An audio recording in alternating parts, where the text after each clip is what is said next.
हाजी Arafat Sheikh Bharatiya Janata party का एक पदाधिकारी।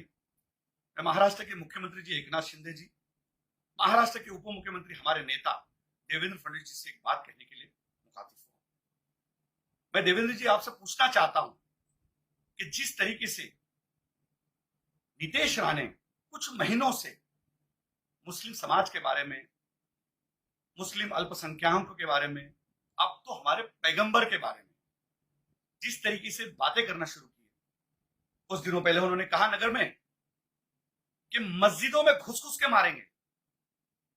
अभी हम मस्जिदों में जब जाते हैं तो लोग हमारी तरफ देखते हैं कि हाजी अराफात शेख आ रहा है, भारतीय जनता पार्टी का एक पदाधिकारी आ रहा है, इसके पीछे नीतीश राणे तो नहीं आ रहा है।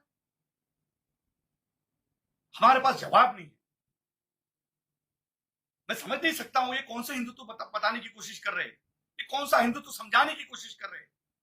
मैं भी मेरी जिंदगी हिंदुओं के साथ में रही, मेरा जीवन 25 साल, मेरे कई हजारों दोस्त हिंदुत्व है, कई हजारों दोस्त मेरे हिंदू है।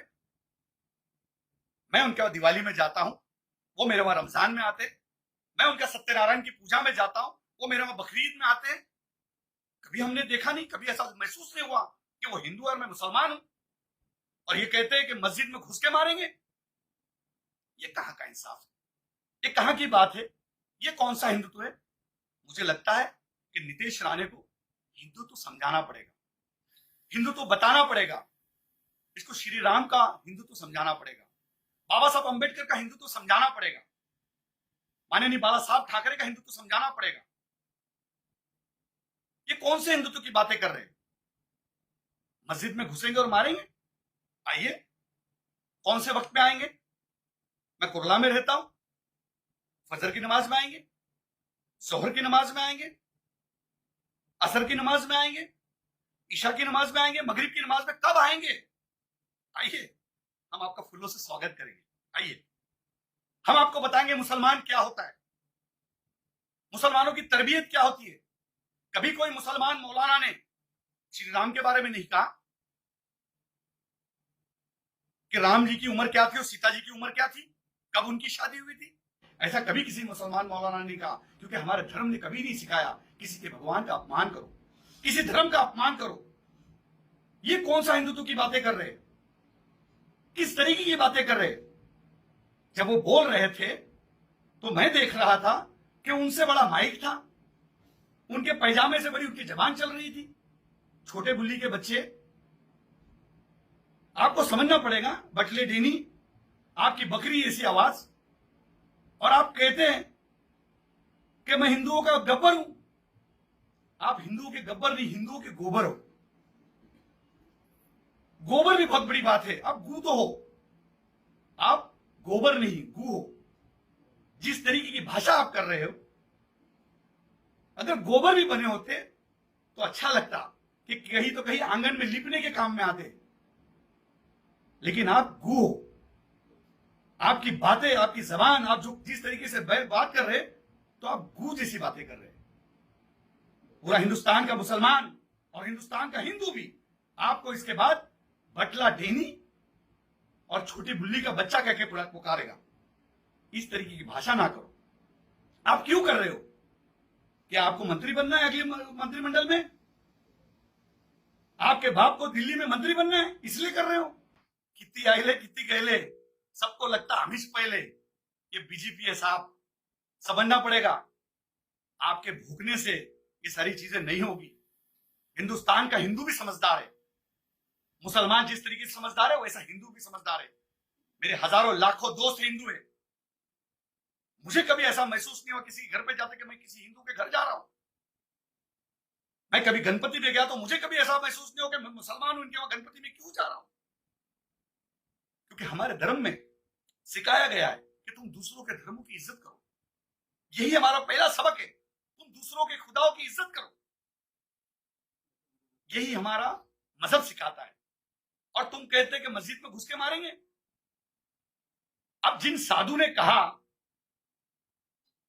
अब उन्होंने शादी नहीं की तो उसमें हमारा कसूर है।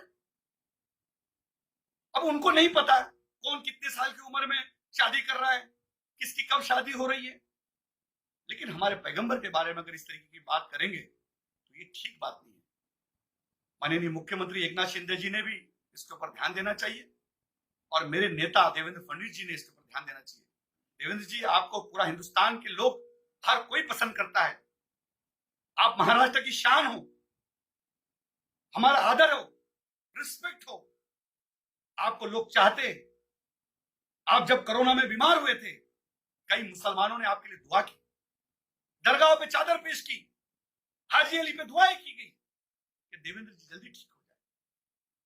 और ऐसे लोग अपनी पार्टी का नाम खराब करते हैं। ऐसे लोगों को चुप बिठाइए, इसके आगे समझाइए। हम मस्जिदों में जा नहीं सक रहे कि लोग हमारी तरफ गलत तरीके से देख रहे कि देखो ये बीजेपी वाला आया, और इसके पीछे बीजेपी वाला कोई कहता है कि मस्जिदों में मारेंगे। हम मुसलमानों ने, पूरे हिंदुस्तान के अल्पसंख्यक समाज के मुसलमानों ने क्या करना चाहिए? ये क्या साबित करना चाह रहे? मैं नीतीश राणे से कहूंगा कि इस तरीके की भाषा ना करो। ऐसा ना हो कि और भी लोग इस तरीके की भाषा करना शुरू करें। आप जितने हैं उतने रहो। आप जब बात करते हो तो ऐसा लगता है कोई तीसरी चौथी का बच्चा बात कर रहा है। माइक से तो छोटे दिखते हो आप, आपसे बड़ा तो माइक दिखता है। इसलिए मैं कहता हूं आप छोटी बुल्ली के बच्चे हो और ज्यादा ना बोले, अच्छी बात नहीं है। ये मैं जितनी सारी बातें रखा हूं, एक मुंबई के एक तहजीब वाले अंदाज में रखा हूं।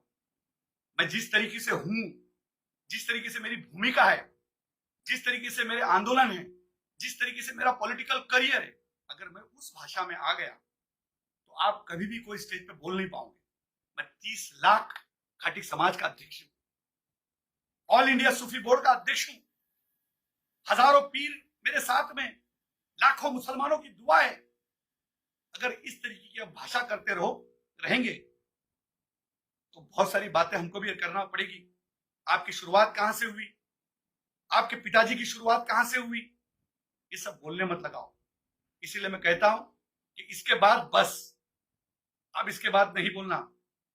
एक भी वर्ड हमारे पैगंबर की गुस्ताखी हम नहीं सहेंगे।